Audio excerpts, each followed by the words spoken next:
spanning the globe to bring you the constant variety of sport, the thrill of victory, and the agony of defeat.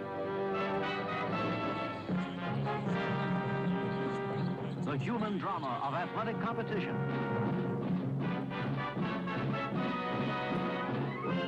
This is ABC's Wide World of Sports. Brought to you by Lincoln Mercury. Nobody has more kinds of cars for more kinds of people. See them at the sign of the cat. By Goodyear, makers of the custom Steel Guard radial tire. And by State Farm Mutual. Almost anywhere you live, there's a State Farm agent nearby. Like a good neighbor, State Farm is there.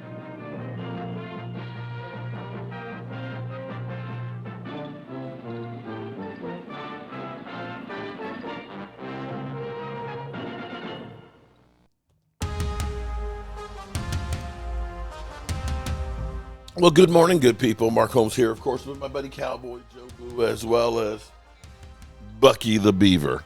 And as always, I want to say thank you all for watching, commenting, subscribing, and being part of the Joe Boo Sports Report. Without you guys, as well as you ladies, you know that this literally does not work. Man, it is hump day, and we're getting over the hump.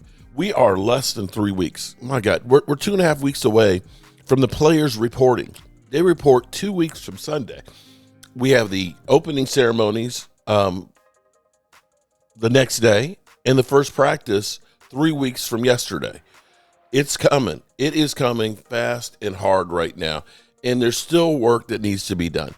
Now, I'm going to say that there are prudent moves to make, and then there's desperation moves that are being made.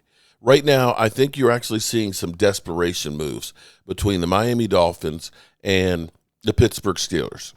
Basically, I think both of these franchises right now, the coaches and the staffs understand this is all in and last chance to save this coach's job. Now, the Cowboys, they were in the same position last year, at least on the outside. You know, you had Jerry Jones saying we're going all in. People were saying that it's NFC Championship or bust for Mike McCarthy. But teams that are in that position generally try and do everything they can to have one more chance at it before we blow it up. We just kind of blew it up last year. Let's make it clear. We blew it up. There was no ifs, ands, or buts about it. We did absolutely nothing to try and improve the roster. And the roster got worse just because of the defections in free agency. This year, the Cowboys have started the process, of course, in rebuilding, and they've done some incredible moves. I think George Pickens, I'm going to call it the Cowboys' new triplets, okay? Now, see, things change in the world, okay? You can't I love history. I love studying history because history will point to what happens in the future. There really are no new ideas. Yes, technology evolves and changes and gets better, but it's still the same thing and same principles. And for the Cowboys, if you go back through all the years that we've been great, we've had great running game, great wide receiver, great quarterback play. The triplets. Doesn't matter if it's Tony Dorsett, Drew Pearson, and Roger Staubach, or if it's Emmitt Smith, Michael Irvin, and Troy Aikman. The Cowboys have a new triplets now. It's different. It's evolved into the modern era of the NFL. It's not a running back. It might just be two wide receivers. It's a crazy thought when you think about it. But when you think about what Michael Irvin did for others' careers, a guy like Alvin Harper, you couldn't tell me that Alvin Harper wasn't a great wide receiver. You could not. The way he would go across the middle, and it was because he was a product of the environment. Because Michael Irvin was such a deep threat, you had to worry about him. He got double covered.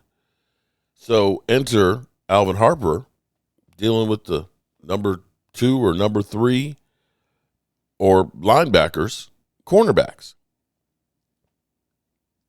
Well, you've got that same kind of effect now with 2 dynamic wide receivers and a great quarterback as well that can get the ball deep. That's going to clear up things. The Cowboys' new triplets. The move that the Dallas Cowboys still need to make, the big move, I believe, is signing Stefon Gilmore. Stefon Gilmore would be kind of what I said last year. I said last year I would like to see the Cowboys re-sign Stefon Gilmore as insurance policy to what Diggs was coming back. We don't know how a guy is going to come back from an ACL, and we have not had a lot of success the first year from guys coming back from ACL. We've got plenty of data out there. Terrence Steele, Michael Gallup, those two guys, okay? Trayvon Diggs. It takes another year. Yes, you're back on the field. Yes, you're supposedly a full go. But you're not the same. You haven't learned the trust of that knee.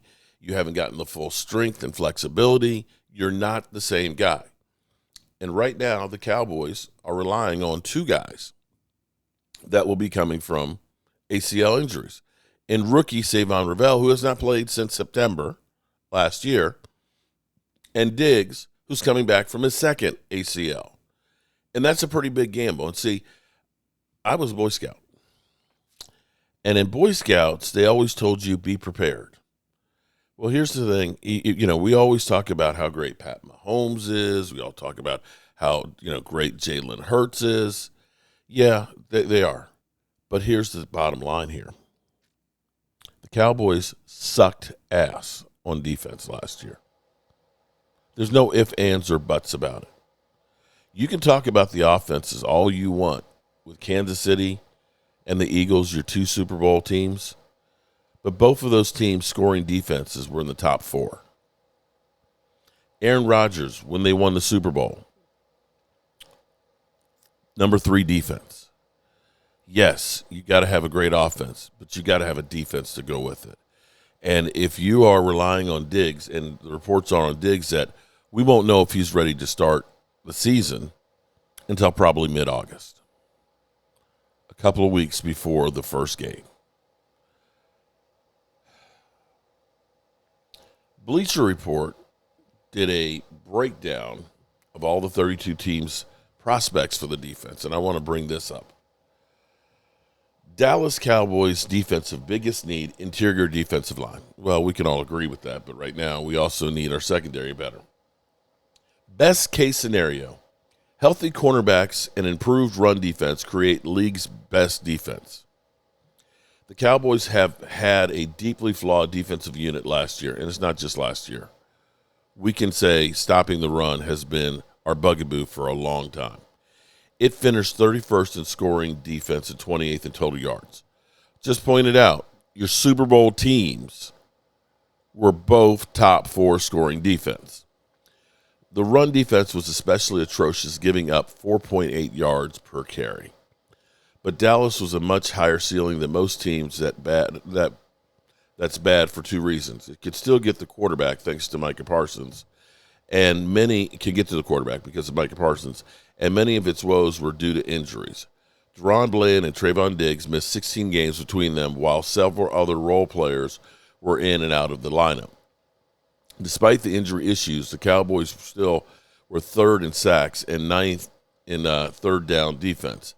They can build off of that if Bland and Diggs return healthy. Okay, that's the best case scenario. The worst case, neither Diggs nor Stefon Gilmore are healthy and the run defense is still bad. The potential is immense in Dallas, but the floor is also scary. For one, Diggs and third-round pick Stefon Gilmore Jr. are still questionable ahead of training camp. Front office executive Stephen Jones told reporters, "We'll know a lot more when we get to camp when it comes to the quarterback tandem." The run defense still looks dicey on paper. The front office response is getting gashed on the ground was a single of undersized defensive tackle signing of Solomon Thomas, along with linebackers Kenneth Murray and Jack Sanborns. Mozzie Smith could still very well be a run stuffer the Cowboys are hoping for, and he could and would be when they drafted in 23, but there's still many unknowns. If Dallas gets groped on the ground, it doesn't have good health. Things could get ugly again. And that's the bottom line, is you're gambling on the defense. And why take that gamble? Stefon Gilmore is probably a $5 or $6 million signing.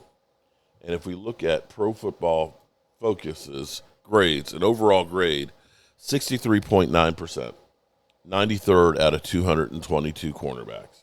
Not the best out there by any stretch of the imagination. He is old, but he's seasoned, and he is a veteran who can definitely be better, help or make your defense better.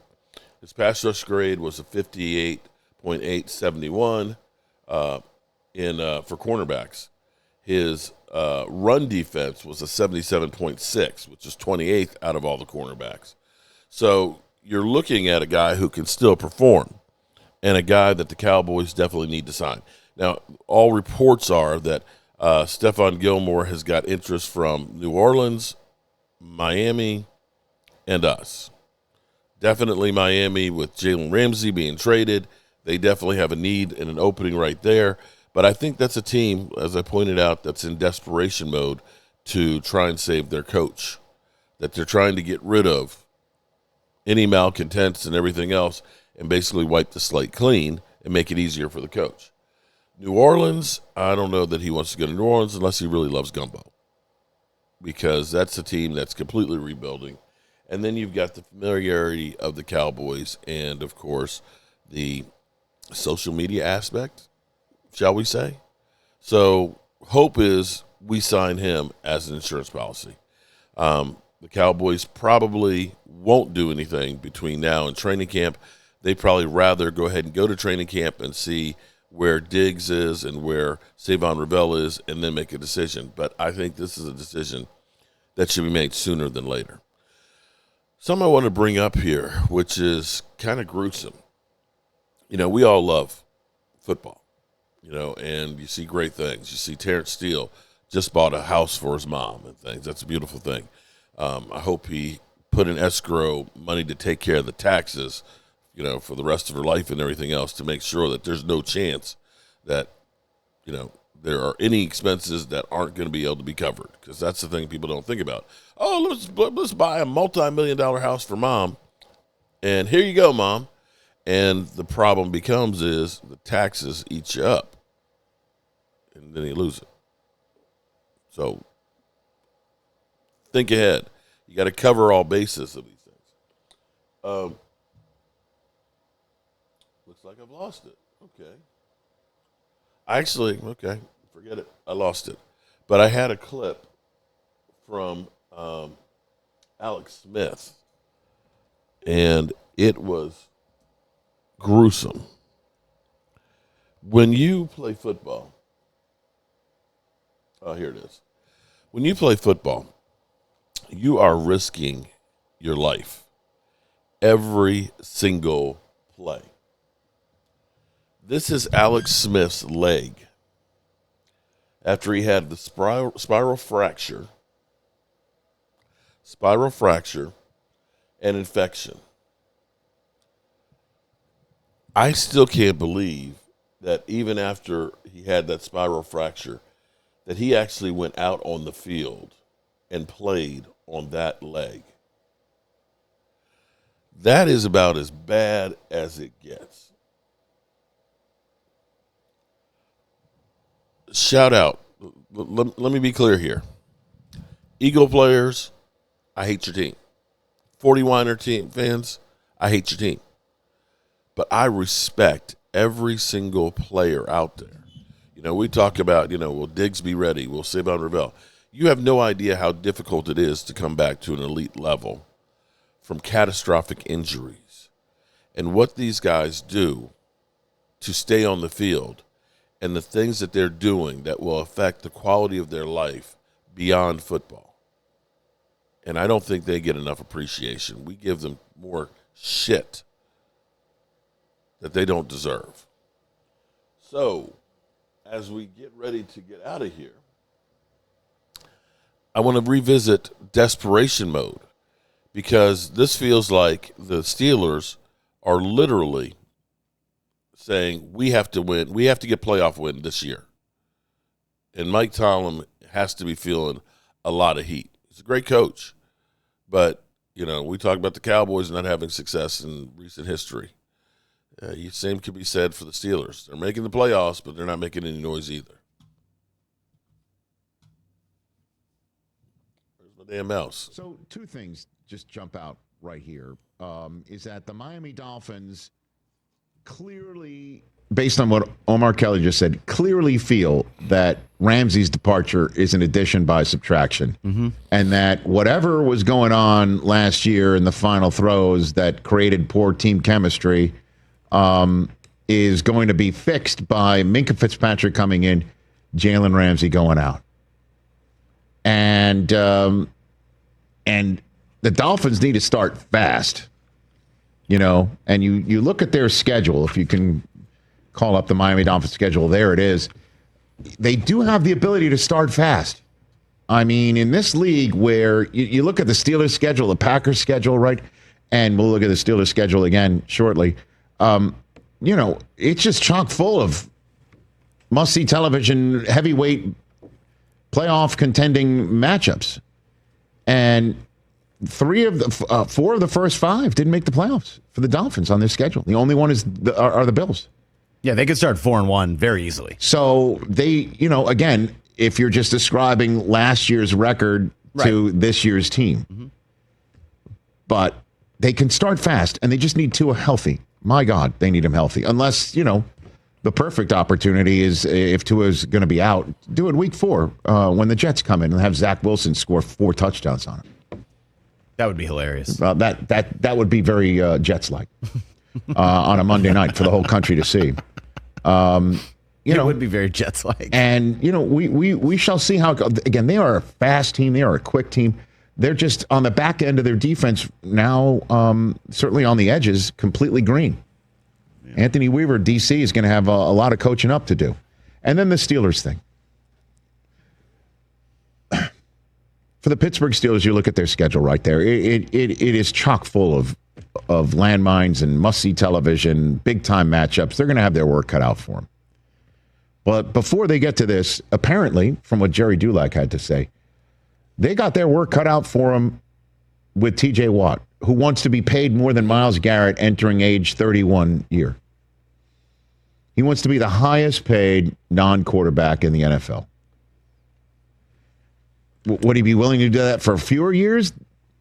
Maybe. The Steelers, according to Jerry Dulac, though, need to spread it out. And I heard, he wants to be paid all this money, and the Steelers want to, pay him less, but spread it out. And TJ Watt knows there's going to be phony money. I don't want to be 33 and having to deal with this again. Right, he'll be 31 in October. Correct. This is age 31 year. Yeah. And listen, my 2 cents on this is the Steelers, unfortunately, do not, you could say leverage. They can make them play it out and then have a franchise tag. What do we even... I can't imagine it goes to that. I cannot imagine, because I don't think T.J. Watt would play. I don't know. What are you going to take this guy and make him hold out into the season on you? But what are you going to do? Give him a 3 for 120 with 80 guaranteed or something? They don't have a choice. Yeah. They don't have a choice when it all comes down to it. And I don't know when midnight's going to strike, but you just heard Jerry Dulac say it's going to be in training camp. So buckle up, Steeler fans. But at the end of the day, I think it's going to get done because it has to. And Myles Garrett got 123.5 guaranteed. Oof, right. So once again, but the Steelers aren't going to come close to touching that number. Well, I mean, Myles Garrett is how old? 28? Or is he 32? Is he 30 as well? You can't say 32. I have it written down here. He's 29. There he is, 29. He turns 30 4 days after Christmas. So he's like 14 months younger than TJ. Here's the problem for the Pittsburgh Steelers. If it is a problem to re-sign TJ Watt, they have 1 year with this quarterback. They have not won a playoff game in 8 years. Jerry Dulac said the whole goal of getting Jalen Ramsey and Jonnu Smith is and DK Metcalf and all the other moves that they've made are to win a playoff game this year. End the streak. Get to the Final Four of their conference, if not further. And they have a quarterback who's been there and done that and may not have another year left. He is motivated. And Is he? For sure. And again, I'm talking about what I think is Aaron Rodgers' head. If you told him you're going to Pittsburgh, but you don't have TJ Watt, he'd have been like, on this planet? Right. That's true. Good point. So all of these moves are to create the now from being the best now it can be. Not next year. Yep. Not planning for next year. That's We're not talking about exactly cap what I space in 2027 like apparently our neighbors down the road, the Lakers, are. Dude, that's another whole quote. I know. But it's now. Yeah, it's like Spaceballs. Everything that's happening now is happening now. And week, Desperation right, mode. exactly. You know what I mean? And week one is at the Jets. And Justin Fields, you're just going to let him sit back there without TJ Watt coming around the edge? Not ideal. Exactly. It's not. None of it's ideal. I get it. But, to Jerry's point, do you think TJ Watt has already peaked and he's now crept over the hill a little bit? I mean, on average, the answer is yes, but it doesn't matter because peaked, his slightly less than peak is still above average. I know, but you don't want to pay a guy who's on the way down 120 million guaranteed. Guess what? Deal with it then. Your whole strategy is now. You can't also say, well, there's later too. No, all the moves they've made are for now. But it's go time. Catch the Rich Eisen Show live weekdays from 12. That, my friends, is what I refer to as desperation mode. Yep, definitely desperate. Alrighty, good people. As always, I appreciate each and every one of you guys. We'll see if we are going to be doing the Dan Salio show. He usually ends up texting me about noon or so, and if we do, we'll see you at 4:30. As always, I appreciate it.